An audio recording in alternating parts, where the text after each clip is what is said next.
Good afternoon, everyone. Welcome back. I'm Ann Meeker. I'm Deputy Director at POPVOX Foundation. I am a former caseworker. I am a former casework director, and I run our Casework Navigator program on connecting caseworkers, elevating the work that caseworkers do.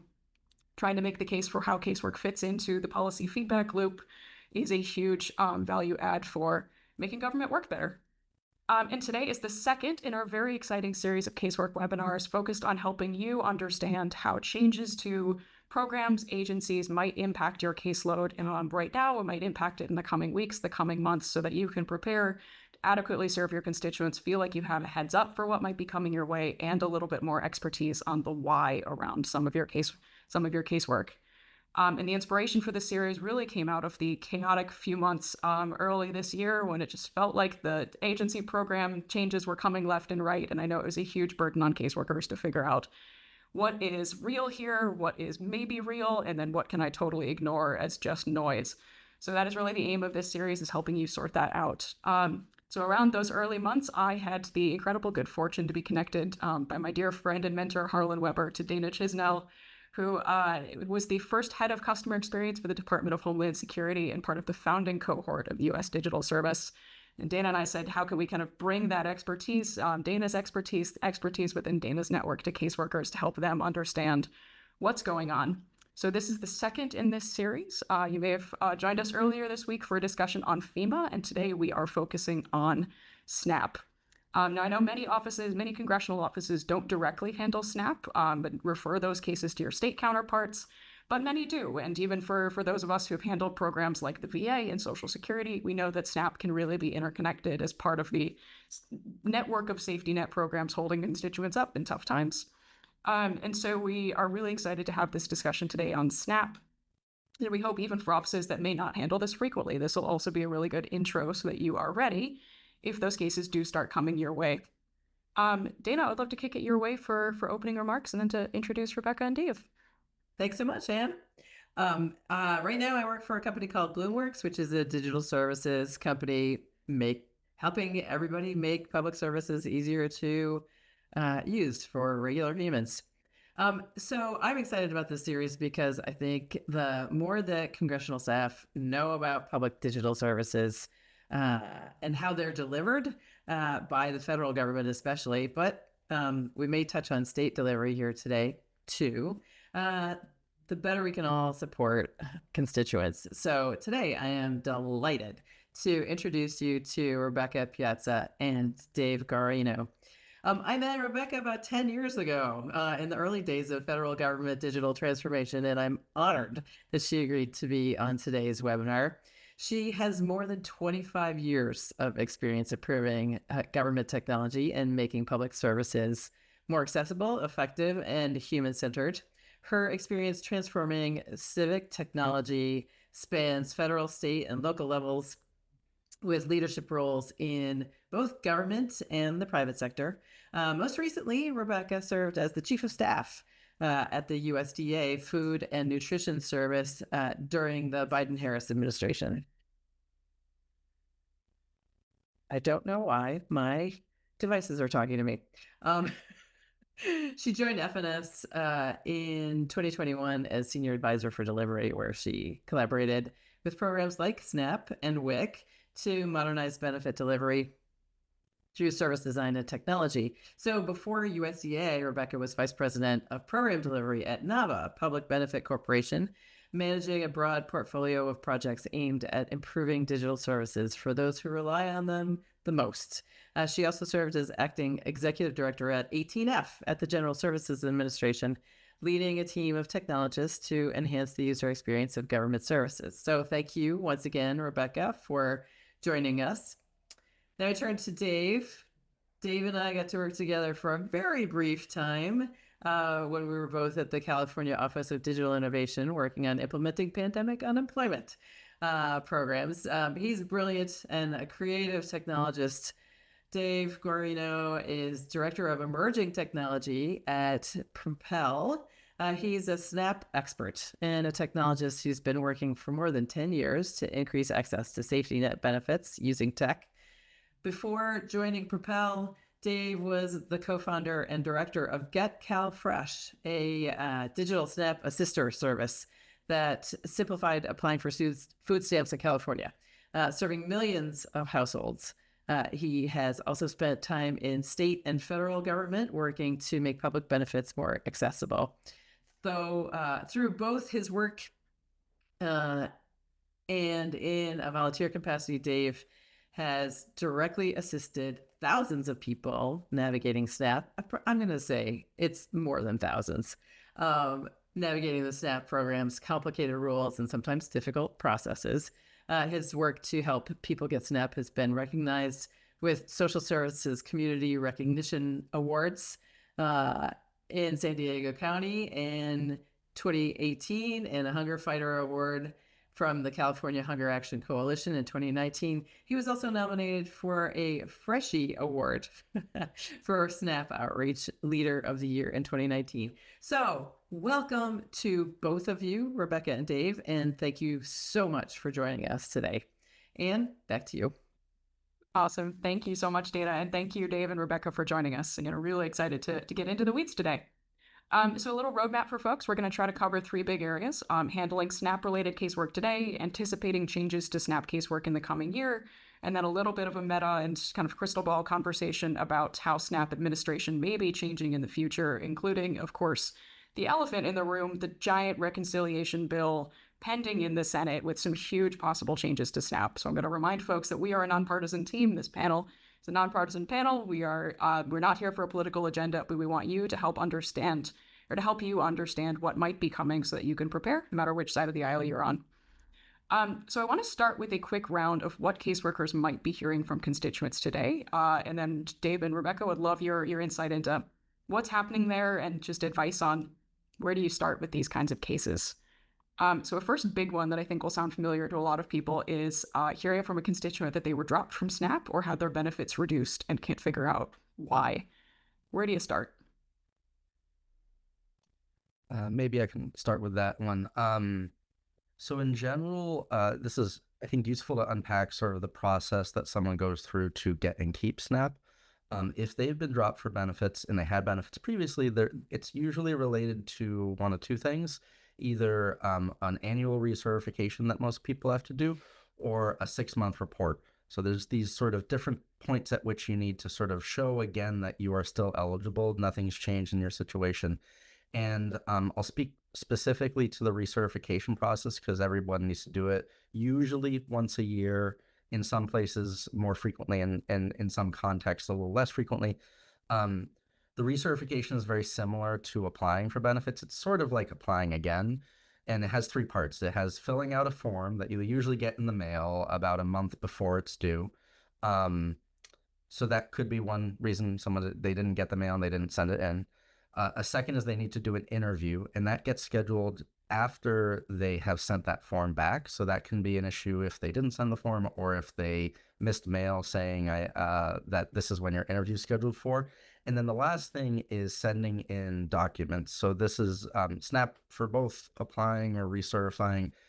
You need to submit a fair number of documents. Most of the time, if you were on benefits and lost it, the documents that are going to be relevant are the ones related to proving your income in that prior month. So things like pay stubs, and really it's mostly going to be work or other income. So pay stubs, or if you do gig work, if someone drives for Uber or Lyft or does DoorDash, they can show that income a little different way.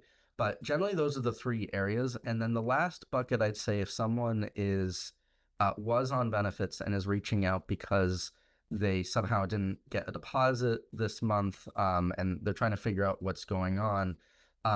The other possibility is that they did do all of those steps, but the state agency has a bit of a backlog in processing the workload. And so in that case, a few different options include first verifying that the person has done all those steps, so you can walk through them. Most states have an online portal where you can check the status and see any mail that the state sent them, digital copies. And then the other option is to potentially reach out to state counterparts for escalation to the state agency. But depending on The reason really, if it's just primarily state workload, that may be tricky, but it may be something where a handoff to a state partner may be more useful. Got it. Really helpful. And yes, I meant to actually flag that in the intro, even for offices that don't necessarily work with SNAP themselves. I know every office has their counterparts, their contacts in the state legislature. So understanding where those folks might be facing an increased workload or running into different issues with the programs they work with, also super helpful for that relationship building and maintenance. Appreciate that. And then another big one that I know lots of offices have heard about recently is EBT theft. So hearing from a constituent who may have had their benefits stolen. What's going on behind the scenes there? Sure, I'll take this one. I agree. This is something that we're hearing, unfortunately, a lot about and an increasing number of reports about, which is that people are going to use their EBT benefits, sometimes even at the cash register, and they realize that the balance that they thought they had on the card has been wiped out. And this is due to theft that's being done by organized crime rings in a lot of instances, both from around the country, even out of state, or even out of country. And this is hitting people very, especially hard because for a while, people were able to get the benefits that were stolen from their EBT card reimbursed as they could show that they had been stolen. But that authority from the federal budget has lapsed. And so people are no longer able to get federal reimbursement of benefits that have been stolen. There are a very few number of states, California is notably one of them, that are reimbursing those stolen benefits from state funds. But in general, in most instances, people are unable then to get reimbursed. The reason EBT cards have become such a target is, if you think about the debit cards and credit cards that are in your wallet today, they probably have a chip on them. You probably started to have to either tap your card or insert it when you go to check out at the register. EBT cards still rely on that magnetic stripe on the card where you swipe it. And unfortunately, that is much easier to clone that card, to steal the card numbers, and to really bypass the security on that card in order to steal that card number and then use that balance for purchases. So FNS worked with some independent standards agencies to really define, what does the chip card look like for EBT? How will that work? And that has been defined. There's a standard now. States can work to adopt that as soon as they're able. And we really, I know when I was at FNS, we really encouraged people to adopt that quickly. However, that's a big process. You have to work with retailers. Pretty much every retailer has to update that point of sale machine in their store. You have to send a new card to every single person who receives SNAP benefits. There's a lot of work to that. And California and Oklahoma are kind of the states at the cutting edge of that. But, really all the states are going to need to go through that process. And that's really what it's going to take to stop that theft. In the meantime, what I would really encourage people who are interacting with constituents to do, once people's benefits have been stolen, there's not much recourse, but really encouraging people who participate in SNAP to download an app. Like usually most states have an app that you can use to control your card. And a lot of those have features where you can lock your card so that it can't be used until you unlock it. And so just really encouraging people to lock their cards, keep it unlocked, like literally don't unlock it until you are there checking out at the grocery store. Keep it unlocked, as little as possible, only when you're using it. Buy those groceries and lock it immediately again, just to really prevent that theft from happening, since there are limited options for helping people once the theft has happened. Yeah, and if I just wanted to add a couple things very brass tacks related to similarly, if you have someone who's just trying to prevent it and they just got hit by this, a couple things. First off, often they may need immediate food help, and I recommend going to the Feeding America's food bank and food pantry resource. You can find a local one for them that will be easy to access to like immediately get over the fact that maybe they were expecting $250 and it's not there and they're trying to figure out what to do. The other thing is, as Rebecca mentioned, I work at Propel. Our app serves about 1 in 4 SNAP households. Every state also has some form of an app. The two names are EBT Edge or Connect EBT. In most of these, including in the Propel app, you can do locking of your card. Another thing that I really want to call out is there's an ability to block out of state transactions which the vast majority of people probably should be doing because theft often is happening across state lines. We just did a report on this, and I think this is going to share the link after. A lot of it is the theft occurs electronically, but the actual draining of the funds is happening in a different state way far away. And so if they turn on that feature, they can do it in Propel, they can do it in ConnectDBT, they can do it in EBT Edge in most states. In the app, that means that no purchase in another state will go through. Now, people who live on the border with another state, they go across frequently, maybe that isn't appropriate for them. The vast majority of people, it's sort of something they just should do, and we really encourage that. And the last thing is, if you're working with someone who has relatively low digital literacy, or they just don't feel comfortable using an app, they can call the phone number on the back of the card and change the PIN to their card the day before their deposit. That's something that probably everybody will be able to do, regardless of digital barriers. And that does go a long way, because the thieves generally, what they do is they get the card number and the PIN. So they've done that at some point during the month. If you change it right before the next month, you're generally going to be safe. Not 100%, but it's a very good, easy step to take. That is hugely helpful for messaging. Really appreciate that from both of you. What an incredibly frustrating experience that has to be for folks. On the comment about working with local food pantries, just want to remind folks again, if you missed it last year, the ethics rules did change for the House, and they've always been this way for the Senate, that congressional offices can do co-sponsored constituent service related events with qualified nonprofits. That absolutely includes your local food pantries, your local food banks. So definitely some great opportunities to do some kind of co-branded, co-sponsored events to help folks understand what their resources are there, for sure. One thing that came up when we were preparing for this webinar that really struck me was, we think of definitely some areas of casework as really having a seasonality to them. So IRS cases are always going to spike around filing season. Passport cases are always going to get crazy in the spring. We'll have one perhaps for spring travel. But I didn't really think about EBT casework, SNAP casework, as really kind of also having some patterns. And Dave and Rebecca, you both brought up some kind of seasonal, cyclical things that might be showing up. Can you talk us through those? Go for it. Okay, I'll start. I think a couple things that come up in my helping people through the process. One is people who may receive a federal disability benefit, so the SSI or SSDI. If that benefit amount changes, that income is considered unearned income for SNAP, so it counts towards your income for determining your benefit amount. So when that changes every year, that can affect either by slightly reducing the benefit amount they get, or potentially meaning they're no longer eligible. And it's a little tricky, because I think I'm pretty sure the cases that they're not synced up to when SNAP's cost of living adjustment occurs. And so it just can cause a month or two of sort of this kind of funky situation.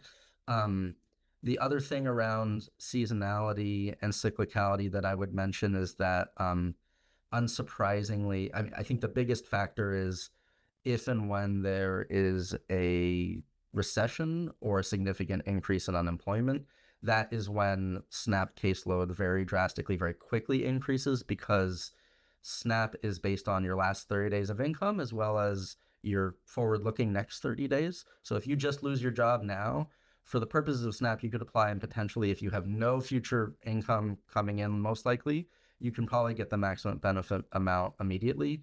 That makes it a really good stabilizer when the economy takes a significant turn, but it also means that there's a lot more people applying, and a lot more people maybe needing help who maybe have not accessed it recently. They have been fully employed and fine for years, but they're now going through the process. I'll add one that's pretty timely for folks right now, which is also that many states have chosen to participate in the summer EBT or the Sunbucks program.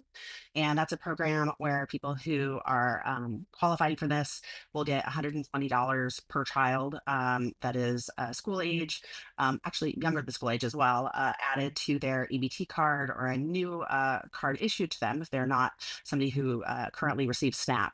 And that's to handle, to help offset the cost of feeding children during the summer when they might not be getting free school lunch that they would have otherwise been eligible for.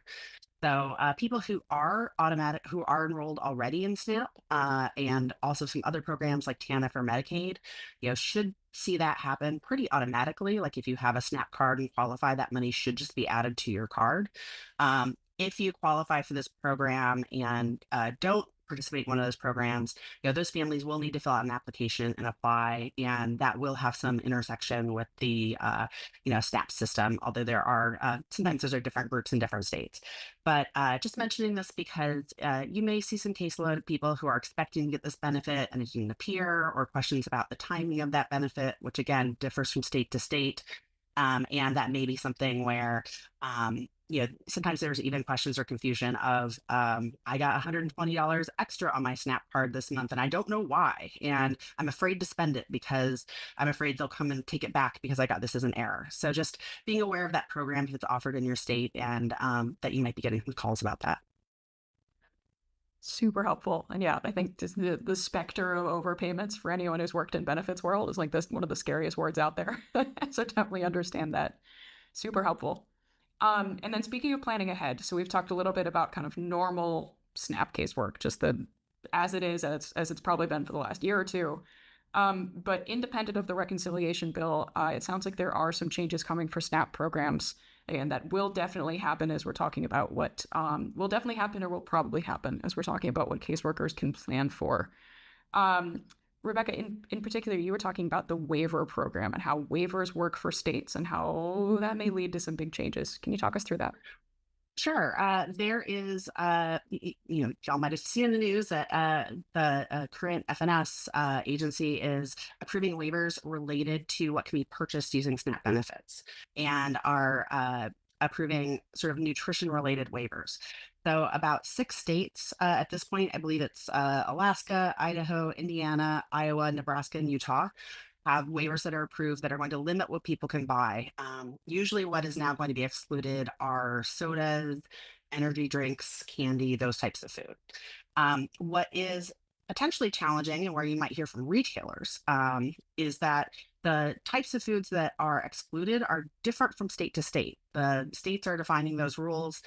Right now, the states that have been approved aren't adjacent to each other, but should more states opt into these nutritional waivers, I can imagine some retailers might have thoughts, especially if they span, let's say, I think I'm here in the DC area. If you have a grocery store that serves Virginia, Maryland, and DC, they're going to have to keep track of different food lists of what is included or excluded potentially from SNAP benefits from that.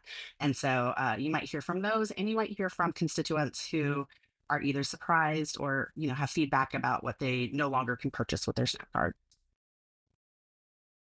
Got it. Really helpful. And can we just explain the waiver process? So states can apply for a waiver to USDA and say, hey, we understand that these are the SNAP rules, but we would like to apply them differently. Is that in general? Yes. And usually what they have to do is it's for a limited time. So I believe a lot of these nutrition waivers are initially for 2 years. You also have to have a plan to study the effect of that waiver, to see, what the impacts are of that. And then, a communication plan to let people know about what's changing, kind of, a whole comprehensive plan about how you're going to roll this out and monitor it. And then as you're kind of coming up on the end of that period, a state can work then with USDA to see whether they want to try to extend that waiver or make any changes, or, depending on what happens, the federal government could decide that that can't be extended or renewed. And then, the rules would change back to the baseline rules of the program. Got it. Really helpful. And I think, again, this is where this particular area of casework can be so complicated. For most areas of casework, there are these giant group chats where caseworkers are helping each other understand how programs are administered. Hey, what worked for you in Social Security in Ohio is probably going to work for you in Utah. Hey, this is so complicated because that is definitely not the case. That every state administers differently, has these different waivers. Can you just walk us through just the kind of spectrum that folks might be experiencing? Right. I'll add to that. You all have your group chats, but one thing that I've seen, and this isn't just SNAP, this is all the programs, WIC and such as well, is that, people have their group chats. And so what they sometimes hear is, but my sister told me that WIC works this way, or my sister or my cousin told me that SNAP works this way. And, the rules can be very different from state to state. Like some states with SNAP have an asset test that's higher than others. Some now have these nutrition waivers. Some apply rules in different ways. And so I think one thing that's really important when talking with constituents is to kind of, make sure they have the right information for their state, because a lot of times they aren't learning about the programs through the wonderful website, the program's developing, or, through experts, or through assisters in their community. They're learning about it through friends and family members who might be really experiencing a very different program in a different geography. Yeah, and I'll just add, that's very much right. And while it is a federal program, it's administered by states, and in 10 states, it's administered by counties. There are 10 states you can find if yours is the California, Colorado, Minnesota, New Jersey, New York, North Carolina, North Dakota, Ohio, Virginia, and Wisconsin. I always have to Google it because I know 5 of the 10. So that can be important in terms of who someone's actually interacting with when they're dealing with their SNAP case. Like in those states, it is going to be their county agency, not the state agency. And the state plays more of a supervisory role over the program. And the other thing is, if you are helping someone with a SNAP case issue, because of the variations due to state waivers and state options, broadly, a lot of the things are the same. The income threshold is the same nationwide, right? Some of those things are very, except for 2 states, Alaska and Hawaii. A lot of these things are the same. It's probably worth, just if you are helping with a specific issue, going to your state's agency website about SNAP. And you can even find the policy manual for SNAP for that state. If you just Google it, you can find it. Because that is where there unfortunately will be things where if you read FNS's website, it will say, this is broadly the case, but states have some discretion. And it's just from a tactical perspective of helping someone, it's probably worth checking the state agency's website, because they will have specifics to that state's options. And it's super helpful cautionary tales here. It sounds like the answer is always, well, most states accept. A lot of asterisks for this one. Actually, on that, I'd love to just take a second to help folks understand what is the relationship between the federal agency, between USDA, and all those state and county level counterparts. And Rebecca, I know you were right in the center of this. Can you just explain how much is their shared infrastructure? How much is the federal government telling the states what to do? What does that relationship look like? Thank you. As Dave mentioned, the federal government is responsible for kind of setting the broad rules of the road of how the program should be administered, setting things like benefit levels, setting income thresholds, at a really high level, as directed by Congress. But there is a lot of leeway at the state level as to how that actually is administered, and kind of how the rubber meets the road. States also have a lot of choices they can make in how they administer the program, and they take those choices and really kind of add their spin to it as much as possible. So when we say that it's administered by the states, all of the information about SNAP is held at the state level. So the computer systems that run SNAP are developed and procured and developed and maintained by the states. The information collected about participants, that all happens at the state level. All of the casework that happens at the state level, or to Dave's point, at the county level for some states.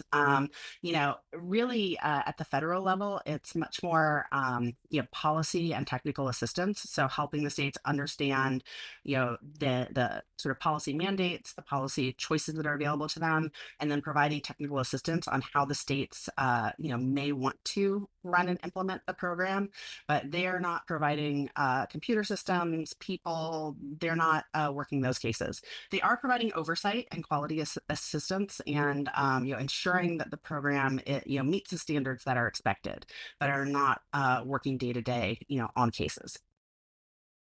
Super helpful. So for kind of operational for caseworkers, so if you're a new caseworker, you get a SNAP case, going to the USDA congressional liaison is not going to get that case solved for you. But if you're an experienced caseworker and you think there might be a problem in how your state is applying federal policies, the USDA is probably going to be your resource. Is that a good way to think about the split? That's a good way. Or if you're hearing a lot of feedback from constituents about a certain problem, making sure that gets raised to be on USDA's radar. Sometimes things like backlogs or issues like that might be more evident to you based on your phone calls before they show up in official statistics. Absolutely. I'm so glad you said that. Normally, I'm the one banging that drum about how caseworkers have data. That's just great for oversight. So perfect. I want to really emphasize that. If you're seeing a problem, make sure somebody knows about it. Wonderful. So coming back a little bit to what we can expect here. So going back to those waivers, I know another one that is really probably going to have a big impact on caseloads is ending waivers for work requirements. And again, this is separate from what may be coming in the reconciliation package. But Rebecca, you mentioned there's probably going to be some changes here. What's going on? Yes, and I think that's a really important point. People have been talking about work requirement changes that might be happening in the bill that's underway, but there are work requirement changes that will be happening regardless that people should be aware of. And that is that SNAP currently has two sets of work requirements. They have general work requirements, which apply to all participants, although some groups are excepted from those. And then they have something called ABOD work requirements, which are work requirements that specifically apply to able-bodied adults without dependents. So that's what the ABOD is when you're hearing about it. Able-bodied adults without dependents. And the ABOD work requirements require people who are in that category to perform at least 80 hours of work or volunteer work each month in order to continue to receive benefits.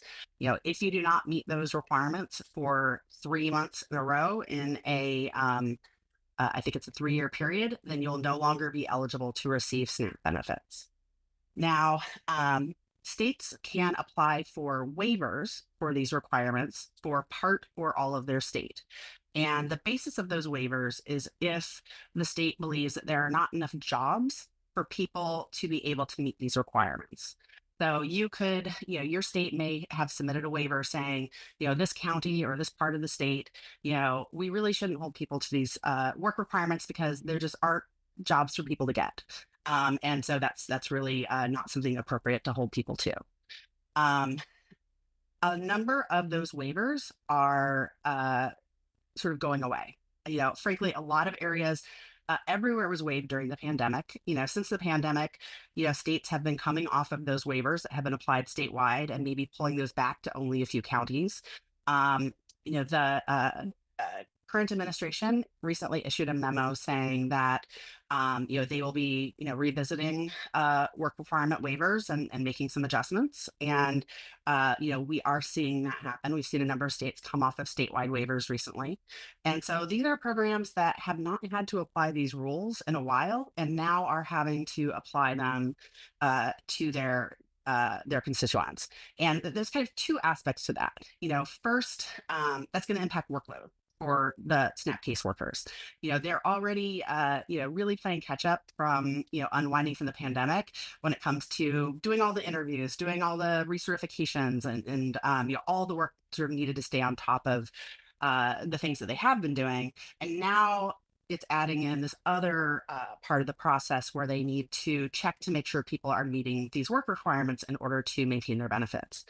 The other impact is on SNAP participants who, are in areas that are no longer waived and may not know that these requirements exist because they've never applied to them or never applied to that state or part of the state. And so that communication is going to be key, to the point of phone calls you may get of people who no longer are receiving their benefits. You may get phone calls of people who are no longer receiving benefits because they did not meet ABOD work requirements and didn't realize they were supposed to, if they maybe didn't get the paperwork telling them that it applied to them or didn't really understand. And frankly, some of these people, maybe people who are working, but just didn't realize they needed to submit the paperwork to show that they were. So I think that, this is something to be aware of, especially if you're in a state that's in transition, both from the perspective of this may increase workload, which may increase backlogs and have a timeliness impact. And also, you may have some constituents who are surprised to learn that this applies to them. Got it. That is really helpful. And especially the point about the increased workload on the administrative staff who need to implement all of these changes, and then also on constituents who are kind of shaping up for a vicious cycle without a lot of work on the administrative side. Really helpful to know. And then since we're talking about work requirements and some proposed changes, let's shift to talking a little bit about that elephant in the room, the reconciliation bill. David, Rebecca, you're both staying on top of this. And again, what I want to start by emphasizing is that clearly none of this is final. We just had some additional language on that reconciliation bill come out last night and this morning. So take all of this with the understanding that this is very much a moving target. We are still probably going to see changes while this is getting negotiated out. But from the drafts that you two have seen, is there anything that's really standing out to you as something that will definitely have an impact to show up in casework? Dave, go for it. Yeah, I think, and with the caveat that things are changing, one of the major changes is, as Rebecca mentioned, ABODs have, so able-bodied adults without dependents have a sort of more stringent set of work requirements they must meet and report on. That in the current language is being expanded to parents who do have dependents, but they're older dependents. So in the first, I think in the House version, it was older than age 6 or 7 or older. And I believe in the current language, just yesterday or a couple of days ago, age 10 or over. So those folks may not have been familiar with the work requirements and how to comply with them, how to report them, and they will be newly subject. And then the other thing that comes up generally with work requirements that's worth being aware of is, I would need to double check this, but what I saw this morning in reviewing it was that also the most recent version removes exemptions for 3 groups, which were homeless, veterans, and People aging out of foster care. Got it. Thank you. And so those people may have been exempted previously, but would now be subject, and so they will need to comply and report. In general, there are other reasons someone might not be subject that could correlate with that. So, for example, if you're disabled, it's not just through receipt of disability benefits. If you're disabled because a doctor says you're disabled, you are not subject to these. But you may have been exempted because you were a veteran and they didn't ask for any proof related to your disability because it wasn't coming up. And now, because that exemption doesn't apply to you, you may have to submit that. So something that may come up in the context of expanded work requirements is that people are exempt. They need to show exemptions that they didn't have to show in the past to keep on getting benefits. And so that may show up. Yeah, maybe let me pause there. I've got a couple of things to add to that, which is that, just like as we see states sort of coming off of these waivers, you're going to see an increase in sort of workload, and also maybe have some people who are surprised to find out these requirements apply to them. The reconciliation bill, if it passes, as we saw in the most recent Senate draft, is also going to, expand the people it applies to, which is going to impact both of those factors as well. In addition to what Dave said about, removing exemptions for, veterans and people experiencing homelessness and foster youth, it also raises the age that work requirements apply to up to age 65. And currently, after the FRA, it was increasing the maximum age from, I think, 50 to 55. And so this will further increase it to 65. And so you'll have that age of about 10 years of people in there that will be newly applied to. And then one kind of wonky change in there is that, those waivers that I mentioned before, you currently can apply for them based on 2 criteria. Either an area having an unemployment rate over 10%, or sort of a proof that the area has insufficient jobs, which can come from certain Bureau of Labor Statistics reports and such. The change removes that as an option and makes it strictly based on having an unemployment rate over 10%. So there are a number of those waivers that are based kind of on that BLS data that no longer would apply. And so you'll see even more places that are currently waived, lose their waivers over time. So they'll apply to more people because of that. Got it. So again, hugely helpful for kind of planning for what may be coming down the pipe. That sounds like it could be an enormous workload, enormous additive workload, helping all of those constituents understand the new program requirements. And maybe there's kind of a tactics for casework question there. And Dave, I know especially you've been really active in this world, so I'd love to throw it to you. It's really critical for caseworkers to have those relationships with their local food pantries, with the kind of folks who help other people get onto their SNAP benefits. Do you have advice for caseworkers on just how to start building their local networks? Who might be helpful on handling these cases? How do they get in touch? Any kind of relationship building advice there? Yeah, I think a couple options. One is in most parts of the country, there are people who do SNAP application assistance. These are usually at nonprofits like Feeding America affiliates, food banks, at Catholic charities. They basically, there's a bunch of different groups. And if you look for SNAP outreach in your state on Google, you'll find a bunch of options. So they are people who are day in, day out helping people through the process of applying. They will generally know a lot of that, and they can be a good resource for especially some more in the weeds things. You mentioned, I think it is relevant because so much of it is state administered, relationships with counterparts in state legislatures or governor's offices are very useful in terms of just if you have a case that needs eyes on, I think that's the route to go. And yeah, I think otherwise, the other thing to note is that often those people who are doing the application assistance, they really know on the ground the trends that they're seeing that you may see show up at a smaller volume, but because that's their whole job is just SNAP, you may be able to get a more global picture from them. Yeah. Yeah, really good advice. I appreciate that. And definitely, for us folks planning out, again, we don't know what's going to come out of the reconciliation, but we do know that a couple of these other changes are coming. So if you don't have a SNAP practice in your casework team, now would probably be a good time to start building those relationships and getting up to speed for sure. No, I just feel obliged. It's something that just came to me that I feel like I have to mention because it's a sort of subtle but important thing, is that most of the agencies administering SNAP are also administering other programs, including notably Medicaid.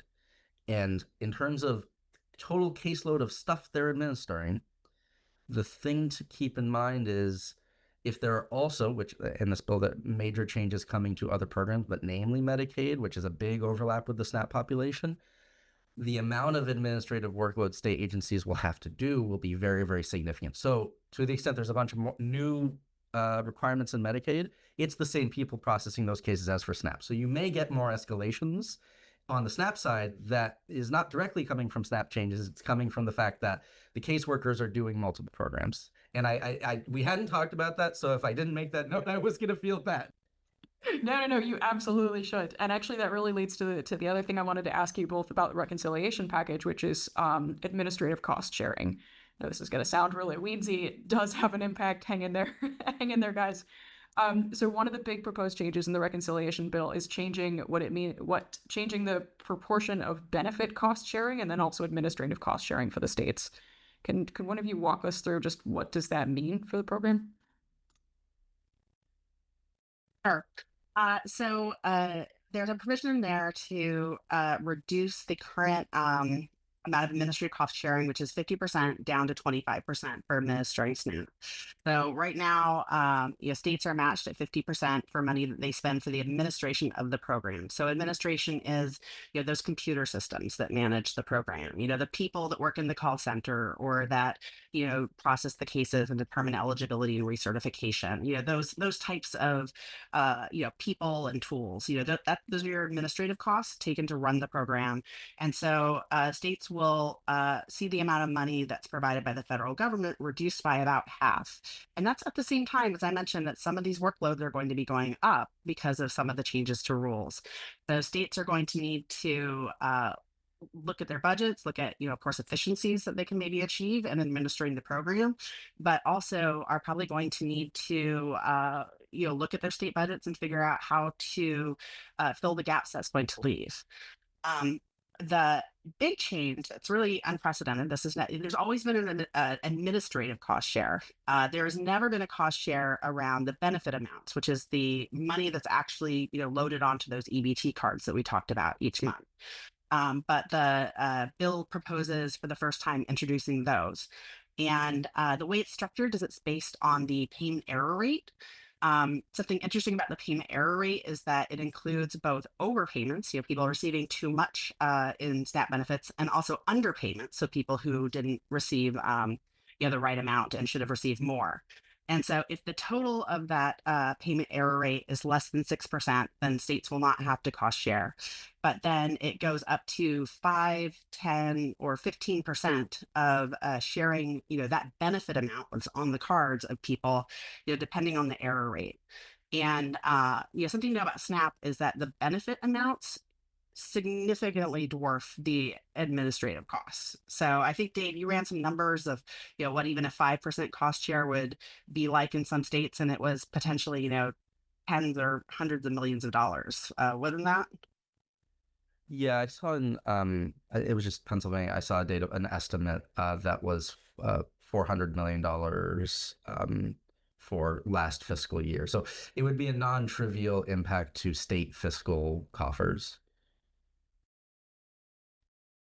Awesome. Really helpful to be aware of. I appreciate you walking us through that. And again, I think part of the kind of big takeaway for caseworkers here is it's really easy to disconnect the casework from the policy side. Again, there's a geographic distinction. Casework happens in districts, policy happens in DC. But as far as planning to be an effective casework team, at least the ability to keep half an eyeball on this policy stuff to understand and prepare for what might be happening is really, really important. And we're happy to try to help out with that wherever we can. But for all of the issue areas you cover, again, just finding the right groove of paying attention to this stuff and working on that filter, we've kind of opened up with what is ignorable, what is a possibility, and then what is definite is a really helpful, really valuable skill here.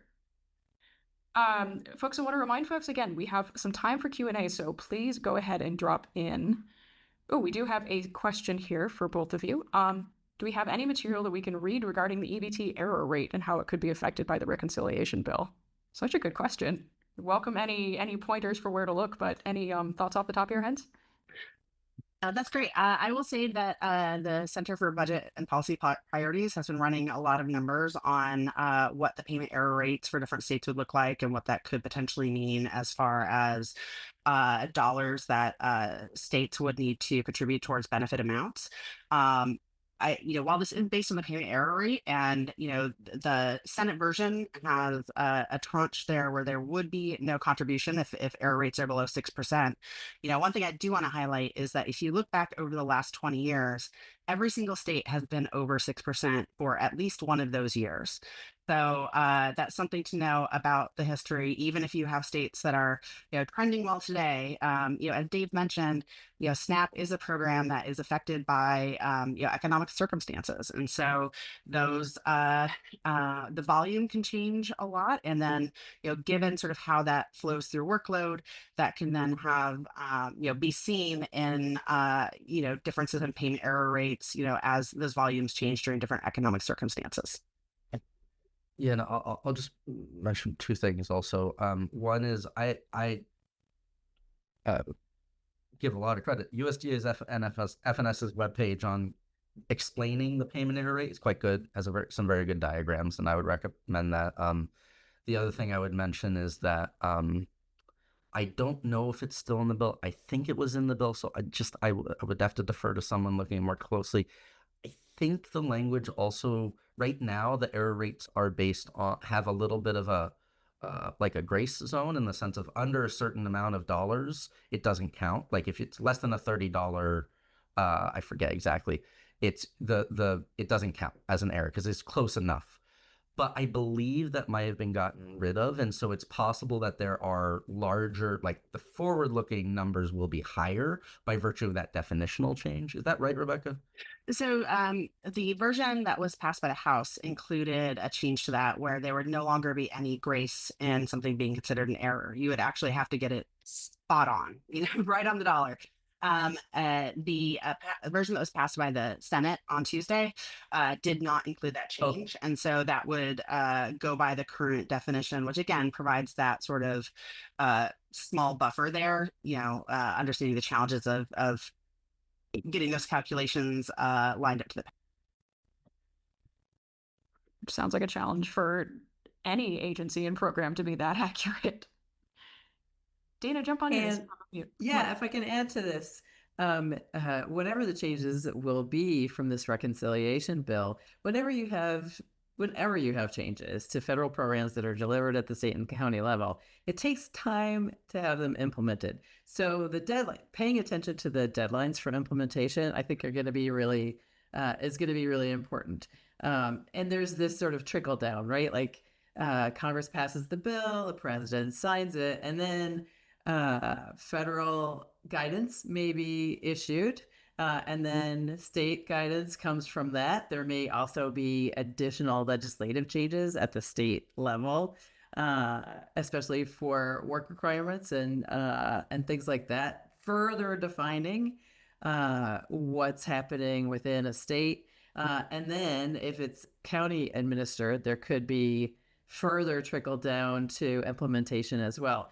And as Dave points out, most of the people who are working on the administrative side on SNAP are also delivering on Medicaid. So let's say there are changes to both programs, they're going to have their hands full. And so you might see over and under payments actually go up because of the implementation timing. And depending on what happens with the grace amounts and or periods, it may be really confusing about who should be getting what over what time. And so those are things that you might want to pay attention to. And proactively, your offices may want to go out to folks saying that they should expect to see these kinds of changes. And if I could add to what Dana said, we've talked about a lot of different changes here. And then, Dave mentioned there are also changes coming from Medicaid. And when you kind of stack those on top of each other, it's a lot that's been asked of these agencies. I mean, they're being asked to completely update the EBT cards infrastructure and work with retailers on that. They're being asked to make a lot of these changes to program rules. They're being asked to, really, they're still in a lot of states kind of getting back to the metrics they wanted to post-pandemic on timeliness and other areas. And so they're really moving towards a lot of different initiatives at one time and having to make trade-offs of a number of things that are number one priority. A lot of them, if you talk to your state agency, they probably have 10 things that are number one priority that they can't figure out how to balance them. So just mentioning that as well, and that is really, I think, causing a number of challenges for those agencies as well. They're definitely helpful. Be aware of kind of the back end. Again, we talked about the front end and the back end and in the last one of these sessions, and understanding that limitations to what agencies can do, just physically, time, headcount wise, can do is really off for any agency, any program, a huge driver of casework. It's really helpful. Yeah, Dave. Yeah, and I would be remiss on that note if I didn't mention that a core protection of the SNAP program that everybody should be aware of is you have the right to appeal any decision as a client. It's called a fair hearing in SNAP. You request a fair hearing. If you're helping someone with a case, just know that that is always an option available to them. At the very least, it will get the state agency to look at their case, and most states have a process of also even if they're overloaded, they will sort of usually meet with the client, explain why they took that decision, or if they review it and find they were wrong, they may fix it in the meanwhile. If in the situation where states are having to juggle a lot of different priorities and there are issues that are just happening, being aware and looking up the rules on how the method in the state of how to request a fair hearing can be very helpful with specific cases. Awesome. And I know that falls right squarely within what as caseworkers you are empowered by the ethics committee to do or not do, but counseling constituents that they have an appeal right is always well within that window without telling them, hey, you should appeal or not, saying you have an appeal right, here's how you exercise it. It's always right within that window of what's possible and just frankly good constituent service. So that's really helpful. Dana, I would love to just toss it back over to you for any closing, concluding thoughts, just anything on the kind of very meta, the goal of the series, helping caseworkers understand the kind of the why and the how of the cases that we all do. Anything stand out to you? Any final thoughts? Well, I learned a lot, but I see some patterns that are pretty consistent across services, right? Like Dave just started out with, there's a lot of stuff that happens by postal mail. And even if it might be available digitally, not everybody has access to digital platforms for a variety of reasons, not least if you're looking at rural areas, especially connectivity and broadband are challenging for a lot of folks to have access to. Knowing that you have to schedule an interview, the letters and notifications that you might get from your state or your county are not always perfectly clear in plain language. And so there are a lot of challenges around that in terms of what the customer experience is, the constituent experience is. And then having to send applications in by mail in some places versus being able to do things online. If you can find help to help you do that, then that is going to go a long way. But the changes in security and to ensure that the person who should be getting the benefits is getting the benefits in terms of changing how the cards work, for example. That's a pretty major undertaking for states and counties, for merchants as well.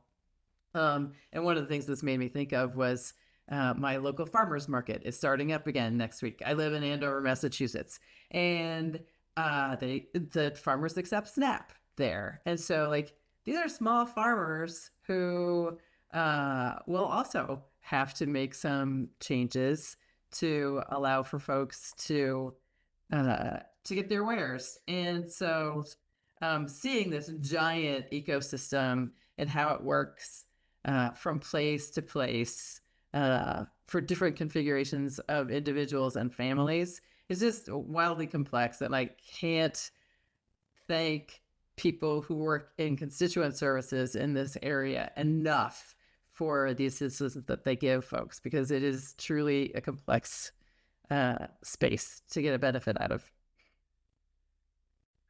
Awesome. Thank you so much, Dana. I know that caseworkers don't always get thanked for their work, so I know that really goes a long way. That really means a lot.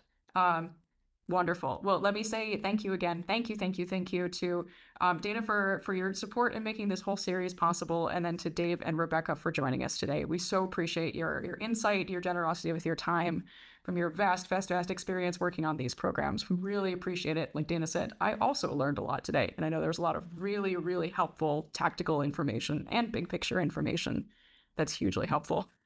I actually see a thank you note coming in the Q&A. Perfect. Thank you. So let me just remind folks again, we have been recording this webinar. We will put this up on our website, popvox.org/casework, along with all of our previous webinars. Everything is up there. We will also flag the next few events in this series in our newsletter when we get them scheduled, so keep an eye out for those. As always, if you have any questions at all, if we can be a resource in any way, if you have suggestions for future webinars, go ahead and let me know. I am at ann@popvox.org. You can reply to that newsletter. That goes straight to my inbox. I love getting feedback, so just come talk to me about how we can be helpful. Dave, Rebecca, and Dana, again, thank you so much. This was really fun.